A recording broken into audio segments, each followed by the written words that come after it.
salam pramuka. Jadi sekalian, akan mengajak kalian untuk menghadiri kegiatan Zoom yang diadakan oleh Orari Lokal Depok dalam rangka kerjasama atau menarik minat kalian dan memperkenalkan kegiatan Orari di Warcap Kota Depok. Ikutilah dan tunggu informasi lebih lanjut. Terima kasih. Salam pramuka.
Selamat siang, rekan-rekan Orari di mana saja berada. Saya Febrianti Eki Cariwan datang Pokrot dari gedung Warcap Kota Depok akan berbincang-bincang dengan Kak Ananta yang juga anggota Orari Lokal Depok. Eki Datawan Pokrot Hotel. Perbincangan kami mengenai peran serta Orari dalam membangkitkan minat anggota pramuka pada bidang elektronika dan komunikasi radio. Nantikan wawancara kami sesaat lagi.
Selamat pagi, salam pramuka, salam sehat.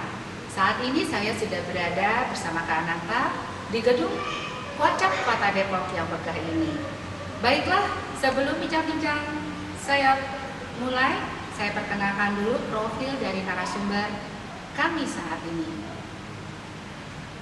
Sosok yang sangat ramah, yaitu yang sangat ramah bersama dengan adik-adik pramuka yang biasa melaksanakan kegiatan pramuka.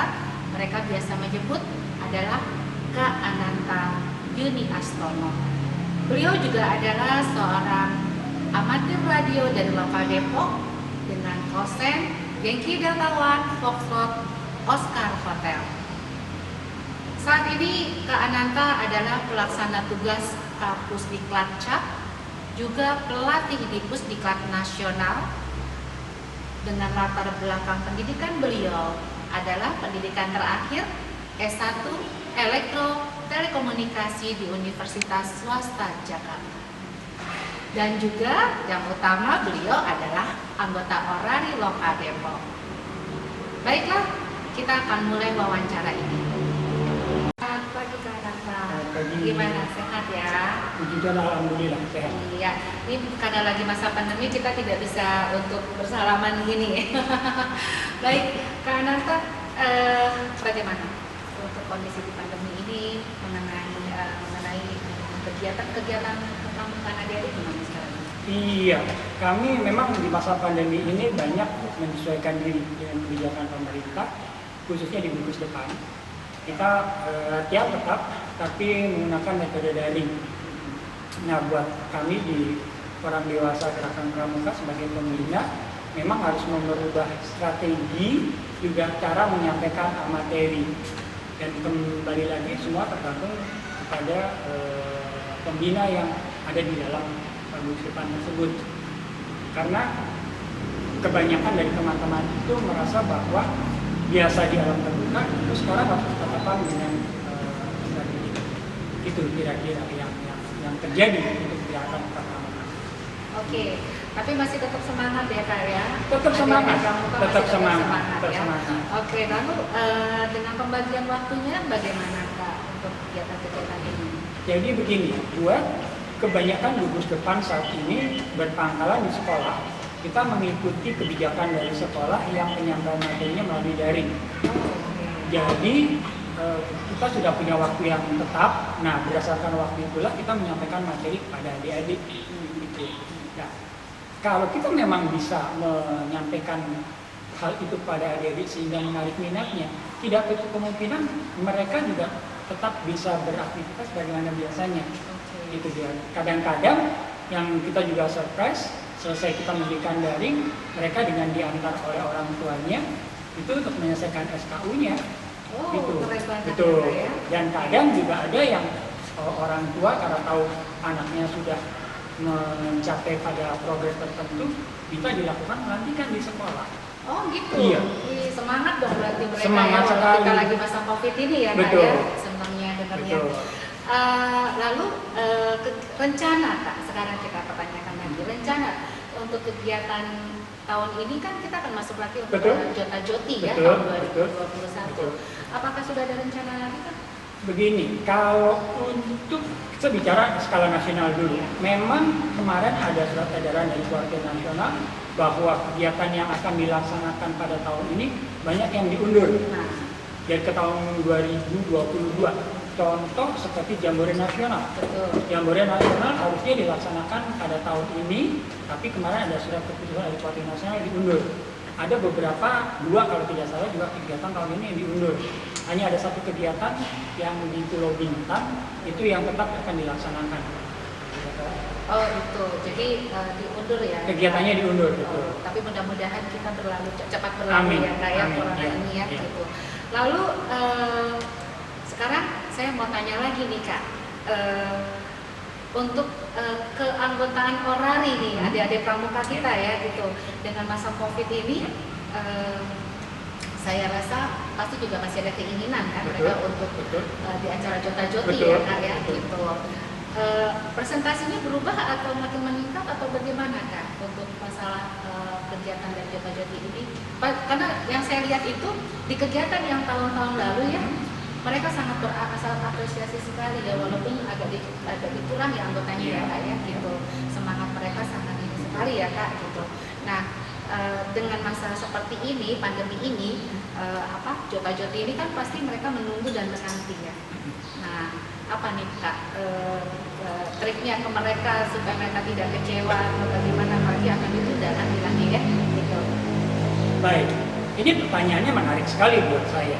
Karena kalau saya boleh jujur, saya adalah pramuka produknya Jota. Oh. Joti itu baru kurang lebih ya 10 tahun terakhir. Waktu zaman saya masih menjadi seorang penegak, pada saat itu kebetulan di Dewan Kerja Daerah DKI, itu belum ada Joti. Karena perkembangan teknologi waktu itu kan masih terlalu dini ya. Karena teknologi HP itu kan baru tahun 2000-an ke sini. Nah, pada saat itu kita Jota. Gitu. Nah, kenapa tadi juga di depan diperkenalkan bahwa saya lulusan salah satu perguruan tinggi dengan mayoritas jurusan teknik elektro karena pengaruhnya dari Jota. Oh, keren. Tapi sebelum saya lebih lanjut, saya koreksi sedikit bahwa call sign saya adalah Yankee Delta One Foxtrot Echo Hotel. Aduh, mohon maaf Kak, Ya. tadi kita salah sebut ya. Nggak apa-apa. Jadi klien kakak Yankee Delta One Foxtrot Echo Hotel. Aduh, mohon maaf. Oke, baik. Lebih lanjut daripada itu, bahwa kenapa juga saya selalu sampaikan juga kepada adik-adik beberapa waktu yang lalu semenjak ada di DKC dan saya bergabung di Kota Depok, Pramuka Kota Depok, saya sampaikan sama adik-adik bahwa Jota itu bukan hanya sekedar berkomunikasi sebetulnya. Jota itu juga kenapa dulu pimpinan Koordinasi Nasional membuat kerjasama dengan Orari Pusat, tujuannya adalah memberikan job creation sebetulnya pada adik-adik penegak pandega dalam bidang elektronika. Sama, kalau boleh saya samakan adalah dengan satuan karya. Kita punya 11 satuan karya yang itu diampu oleh beberapa instansi pemerintah ya, baik TNI, Polri maupun departemen yang lain seperti Saka Bayangkara dengan Polri. Demikian pula Jota sebetulnya. Dimana eventnya kalau Jota itu kan dulu ya, saya nggak tahu sekarang, itu 2 kali dalam setahun. Oh. Iya. Pertama itu besok ini nih biasanya tanggal 22 Februari. Itu dalam rangka BP Day. Jadi memperingati hari lahirnya Lord Baden-Powell. Iya, saya pernah dengar. Ya, itu kita biasanya betul. Itu kita lakukan Jota dalam rangka itu. Iya. Yang kedua, itu biasanya Jotanya Jota lokal biasanya tergantung dari cuaca atau tergantung dari WOSM, World Organization of Scout Movement. Dia mau bikin internasional atau hanya sekedar lokal. Tapi tahu saya dulu Jota itu 2 kali. Nah, yang Oktober itu yang untuk internasional. Nah, tadi kan ditanya, gimana kiatnya? Itu kelemahan kami di sini di Depok. Karena pada waktu zaman saya penegak pandega di Dewan Kerja, sudah pasti Jota itu kan Oktober. Itu dari Agustus kita sudah woro-woro biasanya. Iya. Kenapa? Karena Jota kan tidak hanya sekedar berbicara atau KSO dengan teman-teman di luar jangkauan kita gitu ya melalui radio, tapi juga mereka harus belajar menyiapkan peralatannya. Gitu. Nah itu yang terjadi sama saya waktu itu. Jadi Agustus itu kita ada waro-waro ke Papir cabang karena saya di daerah dan kita melakukan komunikasi, kemudian juga pembinaan baik teknis maupun non teknis bekerja sama dengan teman-teman itu ya. Aduh, lengkap sekali loh infonya. Seneng deh dengernya. Berarti walaupun dengan masa pandemi ini tidak akan mengurangi rasa semangat adik-adik, juga mereka tetap masih ada keinginan ya Kak ya gitu. Baik, sekarang yang saya tanya lagi adalah Tetap semangat. Oke, lalu dengan pembagian waktunya bagaimana Kak? Wah, akhirnya saya apa sih? Nggak mungkin akhirnya dicungin. Betul ya? Itu. Betul dicungin. Jadi saya cari literatur yang akhirnya pada waktu itu cuma dapat 1 lembar di British Council, itu ditulis anggapnya Microstrip. Dan kebetulan buku itu memang produk dari Royal Air Force. Saya cari, kemudian saya cari referensinya di lapang, catatan lapang, perusahaan itu, nggak dapat. Begitu tadi ketemu di British Council itu, baru dapat referensinya. Dari situlah hasilnya sampai saat ini saya boleh dibilang menguasai itu. Dilalahnya kebetulan begitu selesai dari sekolah, perusahaan di mana saya bekerja itu menaruh saya di divisi namanya telemetri, ya kan? Sudah di telemetri. geometri, kemudian basic saya amati radio, yang mainannya radio. Saya pikir jadi buat saya, gitu kan. Untuk telemetri kita survei keahlian pramuka diperlukan. Kemudian pada waktu Jota untuk men-set sebuah antena itu yang namanya peta kompas yang diajarkan di kepramukaan dipakai. Nggak mungkin kita akan nge-set satu antena open dipole kalau kita nggak tahu arah mana yang mau kita ambil kan. Itu pasti yang kita kuasai adalah peta, keahlian peta di pramuka dan kompas derajatnya. Hal-hal ini yang sampai saat ini mungkin kurang disadari sama adik-adik. Makanya tadi kalau ditanyakan sama Mbak Peran, orari kepada gerakan banyak. Karena selama ini mungkin belum ada yang bisa menunjukkan bahwa ini loh, keahlian lo di pramuka kepake di orari ini. Gitu. Lo ngeset antena, lo mau komunikasi sama Jepang, sementara lo pakai open dipole yang arah beam width-nya ke arah utara selatan, lo gak bakalan dapet. Lo mesti ngarahinnya ke timur laut baru lo dapet. Karena kenapa? Kalau kita lihat di petanya, Pulau Jawa kan ada di selatan, Jepang ada di timur laut kan. Nah, ini hubungannya sama anggota pramuka. Keahlian pramuka dipakainya di situ. Cuma memang pada waktu sebelum Jota, kan kita udah ketemu sama teman-teman orang di nanti pada waktu kita mau Jota 80 meternya pakai antena model apa? Iya kan? Terus kita mau nge-set atau mau nembak daerah mana aja? Oceania. Itu yang saya lakukan tadi yang di depan saya ceritakan. 3 bulan sebelumnya kita udah pasang target untuk Oktober. Jadi kita udah siapkan bahwa nantinya nih di Jota ini kita mesti kejar adalah Jepang, kemudian mungkin Korea. Antena kita atur sudah. Nah, ini yang sebaiknya menurut saya diajarkan atau diambil oleh adik-adik. Bukan soal TSO-nya atau kebanggaan dia kontaknya. Gue kontak dapat Jepang aja. Gue dapat katakanlah dapat Filipina aja. Karena kalau kita nembak Jepang pasti Filipina kena. Tinggal kita mau pakai bandnya band mana, 20, 40, 80. Karena lompatannya. Nanti kan juga teman-teman orang ini pasti jelasin deh. Kenapa kita pakai 80? Karena mungkin pengaruh dari gradasi udara, ionosfer, lompatan, jalan kan. Ini yang sampai saat ini selama saya bergabung sama teman-teman di Depok belum pernah disampaikan kepada adik-adik oleh kita pramuka. Jadi kalau saya melihat teman-teman orari ya saat ini menyiapkan perangkatnya ada di KSU sudah. Tapi job creation-nya nggak dapat. Jadi masukan ya buat kami ya Kak ya. Job creation-nya nggak dapat. Kenapa? Seperti saya bilang di depan bahwa Jota ini sebetulnya sama dengan Saka yang memberikan keterampilan kepada peserta didik yang nantinya dia bisa mandiri. Contoh paling gampang aja. Seorang anggota pramuka dia menguasai rumus antena, dia bisa kok bikin antena TV kalau dia mau. Benar nggak? Iya kan, ini contoh. Jadi saya bilang orang ini perannya banyak. Tinggal masalahnya adik-adiknya mau tertarik apa enggak. Tertarik atau tidak tentunya metode dan materi. Oke. Baiklah, kita sekarang kembali lagi berbincang-bincang dengan Kak Jota Joti tahun ini. Kayaknya nggak dilaksanakan dulu. Dilaksanakan tetap. Oh, tetap dilaksanakan. Tetap dilaksanakan. Kenapa? Itu adalah program tahunan. Ya udah wajib ya. Wajib. Ya. Dan biasanya saya selalu tanya sama adik-adik. Saya biasanya Agustus itu saya sudah tanya, gimana nih untuk Jota Oktober? Kan Oktober itu udah pasti. Tinggal tanggal kapannya itu kan tinggal koordinasi antara Orpus sama Partai Nasional. Kan? Itu udah pasti Oktober. Tapi biasanya apa sih Kak yang didengar dari adik-adik setelah mengikuti Jota Joti itu ada rasa kepuasan apa ya? Kita kan nggak tahu nih mereka setelah mengikuti Jota Joti ini ada kepuasan apa yang mereka rasakan setelah mengikuti acara Jota Joti ini? Gini, ada 2 tipe adik-adik. Ada yang mereka itu memang sekedar hanya ikut, tapi ada juga yang mereka ingin tahu lebih dalam. Kalau yang sekedar ikut biasanya baru pulang dari kegiatan dia cerita, aku dong ngobrol sama Anu, atau sama kuartit ini, itu. Baik, kita akan lanjutkan lagi bincang-bincang kita yang makin seru, makin menyenangkan deh ya. Saya juga mendengarnya Kak Ananta.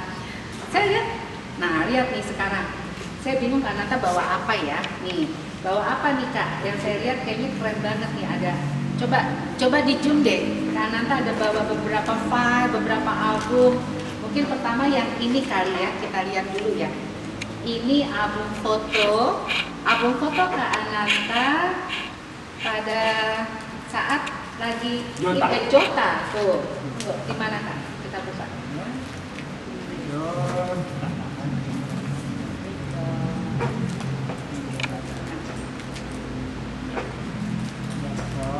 Ini Jota. Oh ini dia. Coba di zoom. Nah, lihat. Ini mudanya Kak Ananta loh. Tahun berapa ini Kak? Itu sekitar tahun 80. Tahun 80, Dari Jota keren. DKI. Masih muda banget, tahun 80 Kak Ananta udah ngikuti Jota ya Kak ya, Ya, saat Jota. itu ya. Sudah ikuti Joti belum Jota, ada. Joti belum ada. Lalu saya lihat lagi. Nah, ini yang sangat menarik nih. Itu Ada hasilnya apa nih, Jota. Kak? Tunggu. Ini apa ya Kak ya? Itu skripsi saya tentang antena microstrip yang dipergunakan di peluru Exocet Baik. pada waktu perang Inggris melawan Argentina. Dan yang menarik buat saya adalah antenanya, ini antena microstrip yang menjadi judul dari skripsi saya. Keren.